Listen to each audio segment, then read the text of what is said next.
yëpp da koy xool su ko xoolee nag après moom ci lay déclarer compétente moom ci waxam. ok mais sinon yéen a ne c'est le droit commun local qui le juge. Qui le juge, oui, tout à fait. Maintenant, si se déclare. Même si un gendarme a blessé quelqu'un, même tué quelqu'un, mais c'est pas de la compétence de la Cour pénale. La Cour pénale, c'est des abus yoo xam ne. C'est des abus à des fins, par exemple, politiques. Ici, c'est pas politique. C'est des événements, c'est des manifestations tout court. Ok. Xam nga quand tu tues quelqu'un parce que tu tues un opposant politique qui n'a rien fait, nga dem rey ko. yooyu la ñuy wax ay cour pénale. Mais des gens qui manifestent avec toute la violence de crise, il y a des vidéos et tout. Mais quand tu parles de la cour pénale, tu dis mais règle ça en interne. La juridiction pénale n'est pas compétente en la matière. Ok. Parce qu'il y a la turpitude, nul ne peut prévoir la turpitude. Quand on brûle les terres, là, on gâche tout dans un pays. Mais quand tu demandes de cour pénale, mais il vous dira que d'abord, il faut justifier que ce que vous avez fait est légal. Oui. Il faut que les actes et les violences posées par les supposés être victimes de cette violence, il faut que ça soit justifié, que ça ne soit pas du pénal aussi. Ok. Voilà, il faut faire attention. Voilà.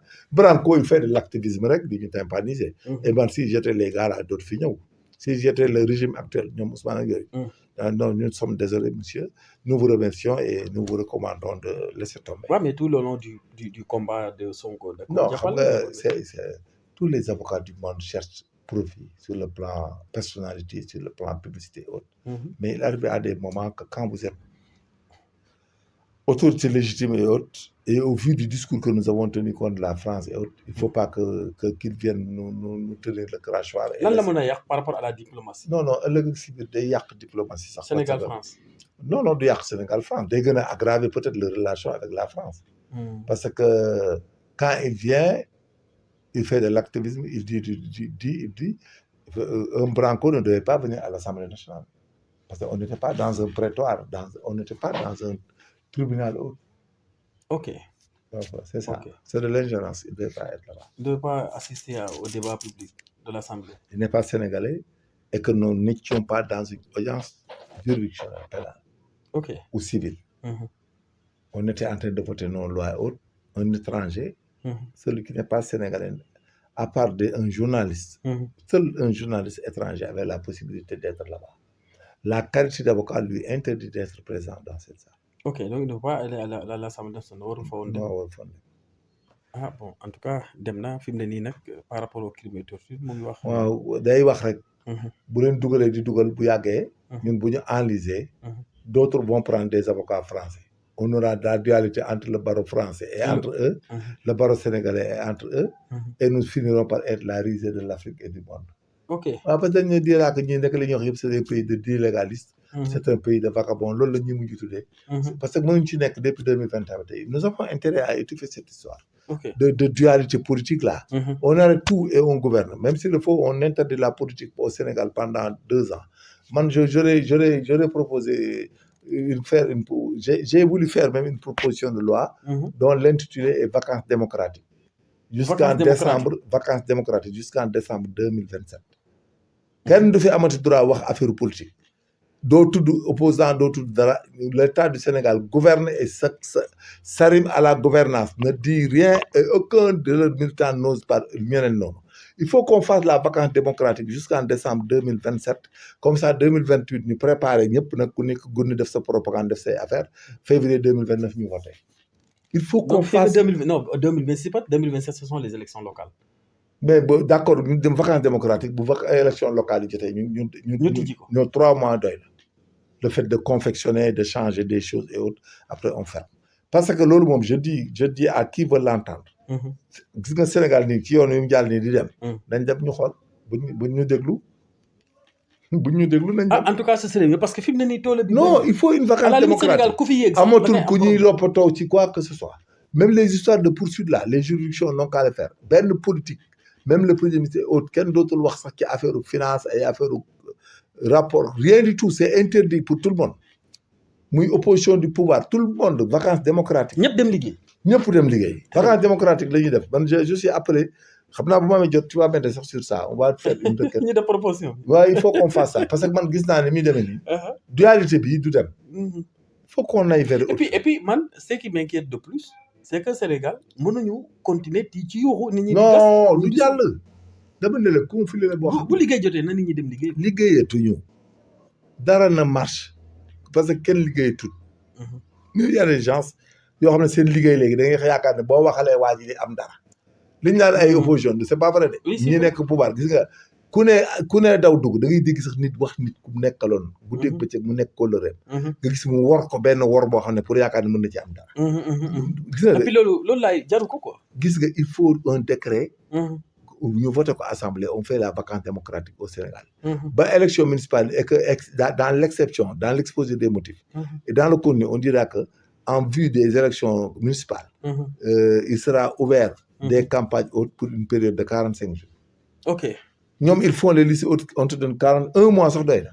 1 mois waaw kuy gagné ku perte ñu def vacance démocratique jusqu'au 31 décembre 2027. comme ça à partir de là-bas nag ñu bàyyi nit ñi ñu génn nag di lijjanti. mais mënuñu nii y a rien qui a été réglé dans ce pays. on est en deuxième année de l'alternance. et puis di ay théorie rek a fi nekk mais ça passe pas. foo dem gars yi ngi reyante ñu ngi réglé. Ça fait peur à tout le monde. Et que là-bas, on appellera les investisseurs étrangers, on appellera aux hommes d'affaires autres, que l'État est disposé à vous accompagner à régler au rachat de vos créances, et puis faire de sorte que les banques, même si l'État n'a pas l'argent intégralement pour payer les créances dues par l'État, l'État va faire une garantie souveraine au niveau des banques afin que celles-ci puissent racheter les créances. C'est le deal qu'il faut aller faire rapidement. Il faut faire de sorte que des banques aient des garanties de racheter les créances et que l'État, d'une manière ferme, leur dit que je vous paierai toutes les créances. Toutes les créances dues par l'État seront rachetées par des banques et que l'État va donner une garantie ferme et que même les institutions privées hautes, de même quoi. Après, on essaiera à ce que les gens aient de l'argent. Il faut aussi qu'on arrête. Il y a des doutes dans les shifts internationaux. Tout shift international qui vient d'une banque étrangère haute ne fera pas l'objet de déclaration de soupçon. On veille à ce que la personne qui a reçu ces fonds-là. ñu xool lan la koy jariñoo bu dee laal na terrorisme la yooyu mais si ñoo nekk ci. xam nga yooyu yëpp dañ ko war a def. mais yooyu yëpp xam-xam moo koy piloté. moom laa lay wax il faut qu'on aille en vacances démocratiques. Ah, en tout cas, c'est... on libère tous ceux qui ont été arrêtés pour des affaires politiques, on les libère. Et on fait la vacance démocratique. Les sites, les télés, autres n'ont plus rien à expliquer sur une opposition sur l'État. L'État fait des conseils des ministres. Et fait les communiqués de conseil des ministres. Les ministres, dans leurs activités autres, quand ils partent quelque part, ils font des discours et point final. Mais des radios, des télévisions. Comme le proposé est un mais des télévisions, presque nous critiquent l'opposition. Imagine une télé qui s'adjuge à critiquer l'opposition, tout simplement. Il y a envenimer des gens qui n'ont pas background, amuñu benn qualification, amuñu dara def bari. C'est la fenêtre pour les gens pour survivre. Loolu la ñuy bañ. Il faut faire la vacance démocratique et interdire à toutes les personnes, à toutes les télés et tous les supports de communication de parler de politique et de parler de quelqu'un et d'une opposition. TikTok nag ñu ci dugg ku ci wax la ci waroon ñu jàpp la.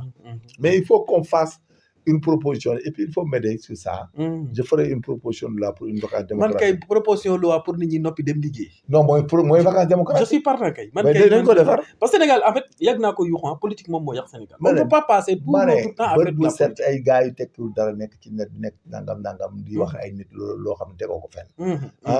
di yàq wala waaye yow waxuma dara mais di nekk daan kii ba mu defee nii ba mu nekk da ngay dem sax léegi ku sa mais c'est du n'importe quoi. C'est du n'importe quoi. Léegi arme bi mooy wax nit lu ñaaw inventé tout ça dina et puis ce qui est bizarre mais ay magi jëm yoo xam ne mosu ñoo tekki dara ci réew mi taxaw di wax amuñu benn xam-xam il faut faire la vacance démocratique et arrêter tout cela et l'interdire toutes les télés là qui n'ont pas d'éditorial là ils n'ont qu'à se débrouiller et fermer c'est le problème là tu parles de science on va parler doo xam ne c'est des développements ça c'est de l'information comme ñun ñuy def suñu affaire bi yooyu la ñuy def on traite des cas mais kenn du tuddati benn politicien kenn du tuddati benn opposant kenn du fi nekk di wax ay Macky Sall kenn du fi wax di wax ay Amadou Ba kenn du wax dara comme kenn du fi wax ay Ousmane Sonko et tout ça on arrête ba 2027 ñu xool si cet état là n'arrive pas à faire quelque chose mais 28 ñu campagne nit ñi defuñu waaw mu jeex campagne que vous faites. Mais on ne peut pas passer dans la campagne. Il faut le président pour me convaincre. Mais c'est un projet, il faut m'aider. Il a été constaté dans le pays que depuis l'avènement de cette alternance, les gens n'ont pas arrêté de se dire on va faire l'exposé. De telles